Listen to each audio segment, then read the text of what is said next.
Rat पॉइझनची delivery ठरू शकली असती आत्महत्येचं कारण. दररोज काम करत असताना अचानक काहीतरी चुकतंय असं जर आपल्याला जाणवलं तर आपण काय करतो बरं? दुर्लक्ष करतो का त्या क्षणी आपली चेतना, संवेदनशीलता आणि निर्णय क्षमता कामाला लावतो?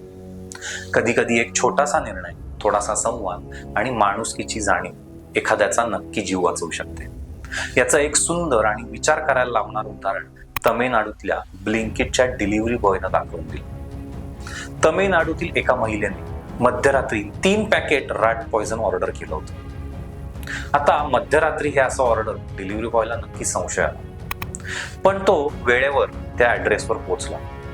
पण दरवाजा उघडणारी महिला जेव्हा रडत असताना आणि अस्वस्थ दिसली तेव्हा त्याला काहीतरी चुकलंय असं वाटलं. साधारण डिलिव्हरी देण्याऐवजी त्याने तिच्याशी बोलायला सुरुवात केली आणि विचारलं, हे तू औषध स्वतःला इजा करण्यासाठी मागवलंयस का? महिलेने आधी नकार दिला, नाही सांगितलं. तरीही तिला शांत करण्याचा प्रयत्न त्या डिलिव्हरी बॉयने केला. समजावलं की कुठलंही टेन्शन असू दे, कुठलाही प्रॉब्लेम असू दे, ही कायमची नाही. स्वतःला नुकसान पोहोचवणं याचं काय उत्तर नाही. अखेर त्यानं स्वतःनंच ती ऑर्डर कॅन्सल केली आणि तो परत गेला. सोशल मीडियावर त्याच्या या संवेदनशीलतेचं आणि धाडसाचं मोठ्या प्रमाणावर कौतुक होतं. ही घटना आपल्याला नक्की शिकवते की कामा पलीकडे जाऊन जर आपण माणुसकीनं विचार केला तर एखाद्याचं संपूर्ण आयुष्य आपण नक्कीच बदलू शकतो.